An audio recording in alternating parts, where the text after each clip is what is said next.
What's up, movie buffs? I hope you're having a good day. Back in 1979, Ridley Scott released one of the greatest sci-fi horrors of all time, the enduring classic, Alien. Let's take an in-depth look back at the legacy of Alien and discuss why it is still a mind-blowing film to this day.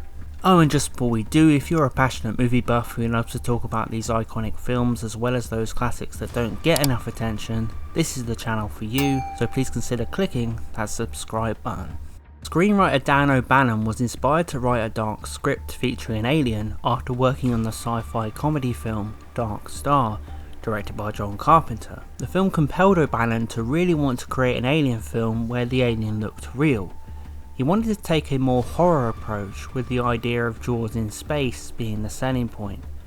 Early on, O'Bannon had 29 pages of a script in which a crew of astronauts wakes up to find they are receiving a signal from a mysterious planetoid. This early idea went on to become the opening scenes of Alien, but at the time O'Bannon just couldn't work out who or what the alien would be in the story. O'Bannon eventually started working with fellow screenwriter Robert Shusett, and the two came up with the idea of one of the crew members being implanted with an alien embryo that would burst out, as the two writers really wanted a special and interesting way for the alien to get on the ship that would set the film apart from what people had seen before. O'Bannon admitted a lot of the writing for Alien was inspired by classic sci-fi such as The Thing from Another World from 1951 or Forbidden Planet from 1956, but wanted to take that influence and take it further. The two writers were preparing to sign a deal with Roger Corman's studio when at the last moment they passed the script to Gordon Carroll, David Giler and Walter Hill, who had formed a production company called Brandywine with ties to 20th Century Fox. They signed a deal, however the company wanted to alter the script, causing tension with O'Bannon and Shusett, who believed they were making the script worse, not better. However, some of the additions went on to pay off, such as the character of Ash, who the crew do not know is an android until it's too late. Shusett went on to describe that as one of the best elements of the movie. After the monumental success of Star Wars in 1977, the studio's interest in sci-fi rose dramatically as the genre exploded with popularity. Alien was suddenly fast-tracked and greenlit by 20th Century Fox with an initial budget of $4.2 million. The movie was funded by North America but actually made by the British production side of 20th Century Fox. O'Bannon initially believed he would direct the film, but Fox instead asked Walter Hill. Hill declined due to other commitments, and other directors such as Peter Yates, Jack Clayton and Robert Aldrich were considered. However, O'Bannon and Shusett were reluctant as they thought these directors would instead treat the movie as a B-monster picture. The production company were impressed by Ridley Scott's debut film, The Duelist from 1977, and offered the directing chair to him, which Scott quickly accepted. Scott understood the project and really believed in emphasizing the horror in Alien, calling the film the Texas Chainsaw Massacre of science fiction. Now that would be a movie, Texas Chainsaw Massacre vs Alien. Scott employed casting director Mary Selway, who he had worked with on The Duelist, to head up finding the crew of the ship. The approach was truckers in space, still going through the same working struggles as people in our time, a concept which was inspired partly by Star Wars, which deviated from a pristine future and still, despite the revolutionary technology, had people living regular lives. Sigourney Weaver is of course now synonymous with this franchise and is known as one of the female actresses who showed women could carry these sorts of movies just as well as men. Weaver had Broadway experience but was relatively unknown. She impressed Scott with her audition but was actually one of the last actors cast, as a lot of her screen tests took place in the studio as the sets were being built. Ripley was Weaver's first leading role and earned her nominations for a Saturn Award for Best Actress and a BAFTA for Most Promising Newcomer to a leading film role. Tom Skerritt was cast as Dallas, the captain of the Nostromo ship. Skerritt declined initially before there was a director, but once Scott was involved, accepted. Veronica Cartwright was cast as Lambert, the Nostromo's navigator. Cartwright was well versed in horror and sci-fi, as she had appeared in The Birds in 1963 and Invasion of the Body Snatchers a year before. She was originally considered for Ripley and was not informed she was playing Lambert until she actually arrived for filming. She was convinced the role of Lambert was better for her, as it was the role that most conveyed and reflected what the audience would be feeling. Cartwright went on to win a Saturn Award for Best Supporting Actress. John Hurt was approached to play Kane, the executive officer who becomes the host for the alien. Scott was very keen on John Hurt being in the film, however he was working on Zulu Dawn in Africa at the same time as Alien's filming schedule. John Finch was instead cast, but became ill on the first day of shooting, and Hurt was back in London by this time, so he quickly replaced Finch. He also received a BAFTA nomination for Best Actor in a Supporting Role. Ian Holm was selected to play Ash, the ship's science officer who is secretly an android. Holm was a character actor who by 1979 had already been in a staggering 20 movies. Yaphet Kotto was cast to play Parker, the chief engineer. Kotto provided the cast with some much needed diversity and earned the role based on his recent impressive performance as the mysterious Bond villain Dr. Kananga in Live and Let Die. Kananga's one of my favourite Bond villains, so I always love seeing Yaphet Kotto pop up in films. He's a great actor.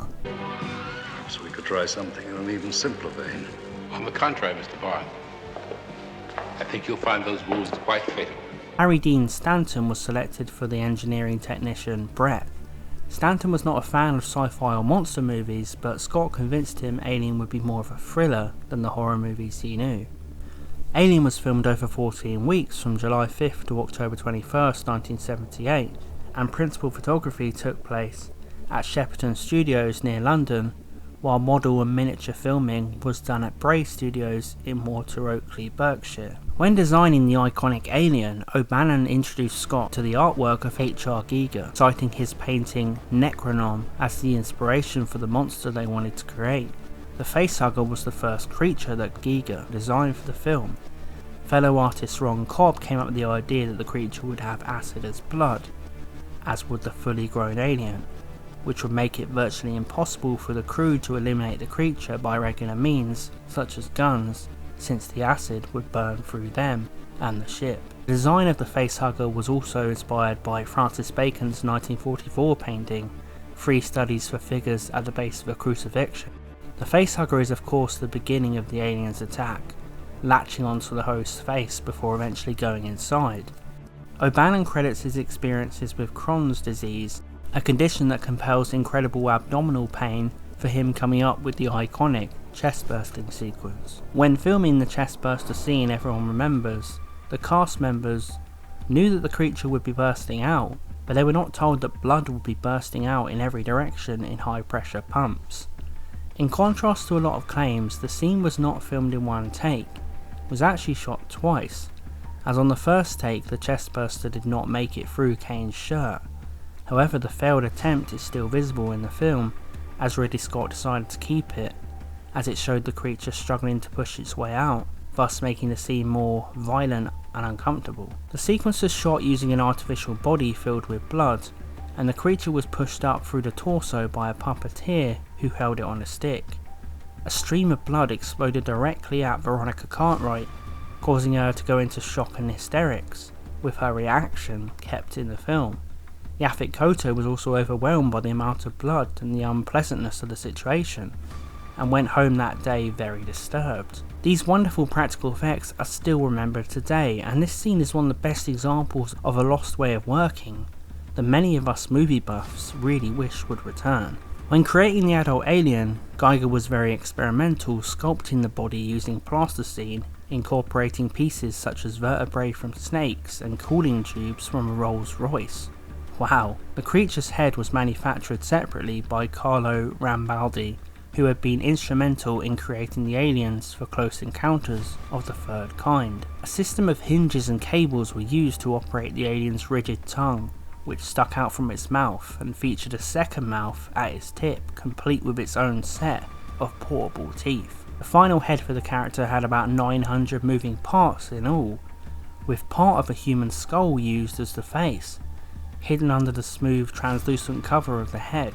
Huge amounts of KY jelly were utilised to simulate saliva and to give the alien a slimy and slippery appearance. For much of the movie, there was indeed a human being inside the monster. Balaji Badejo was the man in question, with a latex costume built to fit Badejo's slender 6'10" frame by taking a full body plaster cast. Badejo beat out none other than Peter Mayhew for the part, Mayhew of course was well known for playing another alien, our beloved Chewbacca from Star Wars. But Asia made an effort to be convincing as the alien by attending chi and mime classes to create interesting movements for the character. For certain moments, however, such as when the alien lowers itself from the ceiling, the beast was actually portrayed by stuntmen Eddie Powell and Roy Scammell. The 3 decks of the Nostromo were each created almost completely in one piece, and the actors had to make their way through the hallways that connected the stages, and this added to the film's claustrophobic feeling. The film's art director Roger Christian used scrap metal and parts to create parts of the sets to save money, which is a technique he actually employed whilst working on none other than Star Wars. One example of this is the Nostromo's corridors. They were partly created from portions of scrapped bomber aircraft, with a mirror used to create the illusion of longer corridors in the lower deck. H.R. Giger not only created the look of the alien, he also designed the interior of the derelict spacecraft and egg chamber that the crew discover. He used dried bones with plaster to sculpt much of the scenery and elements. Actress Veronica Cartwright described the set as strangely erotic.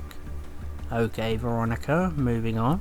20th Century Fox were not keen on the set with a deceased alien creature, as they deemed it as too expensive for a set that could only be in one scene. Ridley Scott and the team managed to convince the studio the set was needed to impress the audience and make them aware this was a serious movie with spectacle. However, to save money, only one wall of the set was created, but the giant dead creature could be rotated to allow for shots from different angles. It's impressive to think this set was only one wall, as it feels incredibly large and absorbing. In early drafts of the script, the eggs were actually supposed to be found in a separate pyramid building, which would contain statues and hieroglyphs depicting the alien's reproductive cycle. There was concept artwork created for this, but the scenes were eventually dropped to shorten the film. The egg chamber and the deceased alien sets were ultimately combined into one, and believe it or not, the light effects in the egg chamber scene were created by lasers borrowed from none other than English rock band The Who. The band was testing the lasers for their stage show on the soundstage nearby, so if Alien wasn't perfect enough, it also earned the right to rock. These go to 11. O'Bannon enlisted the help of artists Rob Cobb and Chris Voss, with whom he had worked on Dark Star, to complete the design of the spaceship and spacesuits. The name of the ship came from Joseph Conrad's 1904 novel Nostromo, and the ship went through hundreds of design concepts. The ships and planets in the film were shot using models and miniatures, an approach proven to captivate people in Star Wars 2 years before, giving the crew confidence to use models made of wood, plastic and some of the finer details added from model kits of warships, tanks and World War II bombers. The Nostromo was originally supposed to be yellow and was filmed in this colour for 6 weeks before one of the visual effects supervisors, Brian Johnson, left to work on The Empire Strikes Back. Scott immediately ordered the ship to be changed to grey, and the team had to begin shooting again from scratch. 3 models of the Nostromo were made, one a 30cm version for medium and long shots, another 1.2 meters for rear shots, and finally a 12'7" short ton rig for the undocking and planetoid surface sequences. The spacesuits worn by the actors were large, bulky items lined with nylon and with no outlets for breath or condensation. As the actors were working under hot studio lights in conditions in excess of 100 degrees Fahrenheit, they actually each passed out several times. A nurse had to be on set to keep supplying them with oxygen. It was only after Ridley Scott and cinematographer Derek Van Lint's children were used in the suits for long shots, and they passed out also, that some modifications were made to the costumes. Savage filmmaking from Mr. Scott there. Is he related to Stanley Kubrick by any chance? Alien had a limited release in American theatres on May 25, 1979. Editor Terry Rawlings said of one of the early screenings in Dallas that it was the most incredible preview he had ever been in, and people were screaming and running out of the theatre. The film received a wide release on June 22nd, but UK audiences had to wait until September the 6th. Alien was a commercial success, setting 51 house records and grossing over $3 million over the 4-day Memorial Day weekend. In the first 4 weeks it gained $16.5 million from only 148 prints.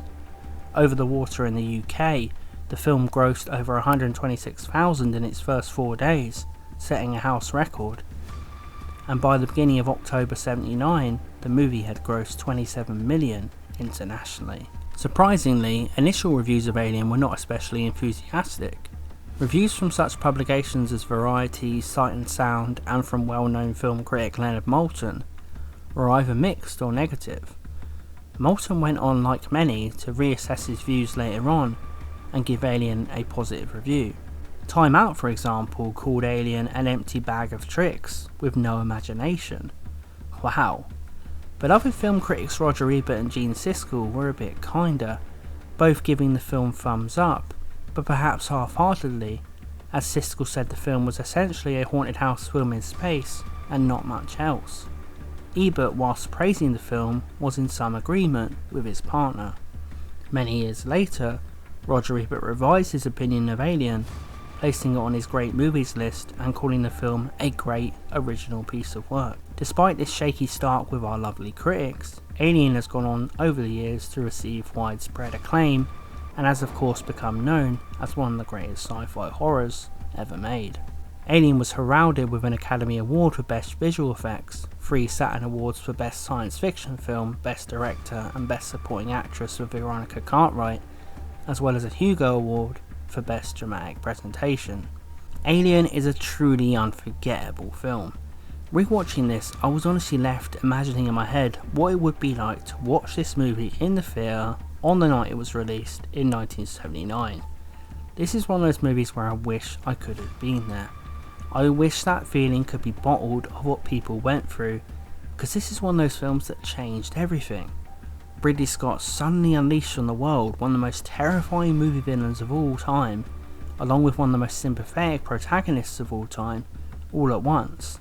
As well as that, the stunning visuals and the haunting mood, to this day, have you on the edge of your seat. The slow pace is something I really appreciate these days because no film is being made like this. I really appreciate the way Ridley Scott slowly sets the mood and builds up the tension. So much is done to lull the audience into a false sense of security. Nothing is thrown in your face, but you know deep down, something is building underneath the surface. You don't know what, but you know it's something big. Of course, these days we all know about Alien, and there's been more Alien movies than there should have been. Dear God, there has. But for me, I really try and put myself in that headspace of watching it for the first time. And to be honest, I think the quality is so high, even after seeing countless Alien movies, I can still be swept up in the mystery. That moment where the crew discovers the egg hive, and the facehugger first jumps out, feels so otherworldly, unpredictable, fascinating and horrifying all at once. Witnessing the facehugger is so surreal. That image is terrifying and groundbreaking. We had never seen a villain like this, full stop. And we'd never seen a villain where we cringe at what is actually being done to a person's body, but we don't even know what it is doing at the same time. And that makes it all the more scary. What is the evil little shit even doing? We are absolutely hooked, but at the same time, we can barely look. The chest bursting sequence is a prime example of Ridley Scott pulling and pushing the audience wherever he wants them. The facehugger is suddenly gone from the face of Kane. No one knows where it is, but they are so happy to see Kane well again, and he is happy also, laughing and joking with his friends. They sit down for a meal and it's all fun and games, and you and the characters can let off some steam. And then suddenly, bam, things shift straight back to terrifying, and we see something that would have blown people's minds back in the day. Even now, it looks fantastic. It would be spoiled with CGI today, and I think I would hold this scene up as possibly the holy grail of practical effects. It looks like something out of a horrific nightmare, and the image is forever ingrained in your mind. Everything about that moment looks real, and it has me wincing but unable to look away. Ridley Scott calms you down and then completely and utterly scares the lights out of you and ups the fear level. And that keeps on happening throughout Alien. Things calm down, but then the next time there's a scare, things have gone up a notch and the stakes are even higher. It is masterful filmmaking. And the real life surprise of the actors gave the chest bursting scene an intense sense of realism. It makes it a real moment in time for movies, a true example of capturing lightning in a bottle. Every scare builds on the last. Every time we see the alien, we see more than we saw last time, and so on. This might be one of the best structured films ever. The build is truly perfect. Incredibly well restrained, where a lot of filmmakers would have blown it. A great example of the build up is when Brett goes looking for the ship's cat, Jones. This lone crew member making his way through the murky ship, the water pouring down, and the dark shadows. There are several false scares, but they're actually so much better than the jump scares of today, because time is taken to build things up. Instead of predicting them, you were drawn into the atmosphere of this guy walking around, and then you were genuinely shaken when they come. Scott also holds on to several shots, sometimes so long it could rival a world cinema movie. He is in no hurry and lets the scene breathe.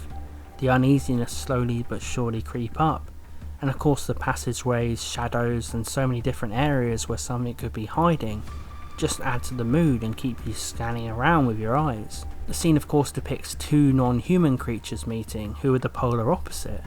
The cute little cat hiding while a remorseless predator is lurking. The use of the cat really emphasises the terror of the alien, because you of course feel sorry for the cat and notice the stark difference between one animal that provides comfort and another animalistic being that brings only pure terror and death. 4 different cats actually played Jonesy in the film, and to get one of the cats to react fearfully to the descending alien, a German Shepherd was actually placed in front of him, with a screen between the two, so the cat wouldn't see it at first. The screen was then suddenly removed to make Jones stop advancing and start hissing. Poor Jonesy. Which makes me wonder when watching this movie, why the hell would anyone own a cat on a ship? Especially when it's not resigned to quarters. Like, there's no way of this cat being stopped from escaping. It's literally walking around the ship however it pleases. There's 1,000 places this animal could get lost. If it goes missing, you can never find it. Yeah, I think leave your cat at home. Don't bring it on a bloody spaceship. He is ridiculously cute though. The alien is one of the most horrifying of all movie villains. The practical effects here are astonishing. This design is so creative, so monstrous, so mind-blowing. What Scott set out to do was create a character of nightmares that still was believable to actually exist. And that's exactly what he did with the alien. The design was animalistic and like a predator, while at the same time an otherworldly being. We can fear the alien as a hunter, but also as a horrific being from our dreams. Scott shoots the alien sparingly, so either the face or the tail or a brief shot of the body, or that haunting moment where it looms round the corner at Ripley in the final culmination.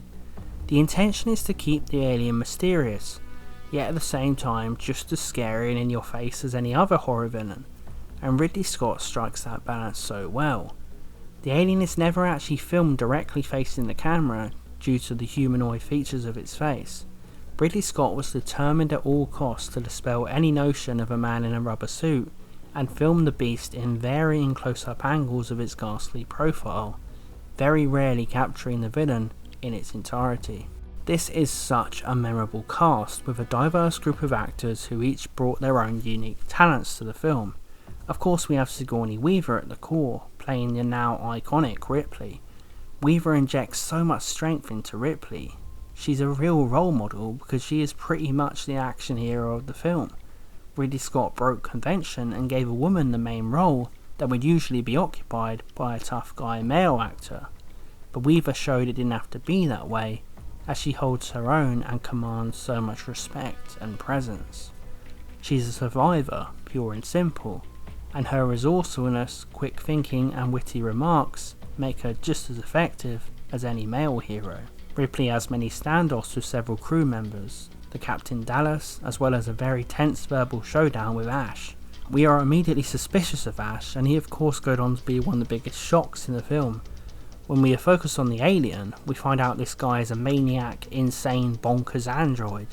It's a complete out of left field reveal, and puts the characters in more jeopardy than they already were. And Ian Holm is haunting in the role. Even though these characters are out there in deep space, way beyond anything we can ever imagine at this point, they're still concerned with the same things we are, and Ridley Scott manages to make this space mission feel closer to home than it otherwise would. The actors spent time getting to know each other before filming, and that really shows on screen. The rapport is so believable between all of them, where you're really drawn into it, and their relationships feel like they have known each other for years. Yaphet Kotto is great as Parker, one of the main examples of the banter the crew engage in. He's very funny and has great energy. Veronica Cartwright as Lambert nails the horror of the situation so well. Her genuine reaction when seeing the alien come out of the chest was of course an honest reaction as discussed earlier, and possibly one of the best responses ever on film to what is happening in front of an actor. She continues to build sympathy as she is tearful and desperate, and reflects exactly how so many of us would feel in this situation. When she is tragically killed by the alien, her performance is one of the most fear-induced I have ever seen. Also worth mentioning John Hurt as Kane. He does very well at conveying the confusion but nervous happiness of the character once he believes he is free. He thinks he's out of trouble, but actually a whole world of terror and doom is around the corner for him. Of course, Ripley ends up being the sole survivor as we enter that heart-pounding final act. The entire movie has been building to this, and all the suspense and tension we've already seen is nothing compared to what we go through in this culmination. The ship is about to explode and there is smoke and flashing and lights everywhere. Everything is frantic. Ripley can't focus on anything. She's armed with just a flamethrower. She has to protect Jonesy the cat. She has to find a way to outsmart the alien and escape. It's just madness. All the elements are working against her, but Ripley shows she's not going down without a fight, and the alien has met its match in this fearless woman. Again, the brief shots we get of the alien looming are enough, as Ridley Scott likes to leave us constantly expecting the alien to be around every corner inside these claustrophobic corridors, and that's almost more scary than showing the monster. Of course Ripley thinks she has escaped, but we are not off the hook as the alien follows her to the escape pod. We're on the edge of our seats, as Ripley is in an even more enclosed space with the alien now than she already was. Scott forces Ripley to come face to face with the monster before she's able to release it out into space and finally have some sort of catharsis. There's such a final sense of relief at the end of Alien, and I think it's one of the most examples of any film where you feel the sense of release that Ripley does because you've been so deeply invested in her plight. Alien is a timeless horror masterpiece that still holds up to this day. The film still looks futuristic, it still looks better than 99% of everything that's out there today. It still conveys that same sense of wonder mixed with dread that it always did. It only grows more interesting, iconic and absorbing with time. I'm sure you guys have all seen Alien. If you haven't, you need to immediately, this very moment. It is a truly essential piece of work. So movie buffs, it's over to you. What do you think of Alien? Let me know in the comments below, and please consider subscribing for more reviews and analysis of classic films. In fact, one of my next videos is indeed going to be on the stunning sequel to Alien, none other than James Cameron's Aliens. Thanks for watching, and I'll see you guys next time.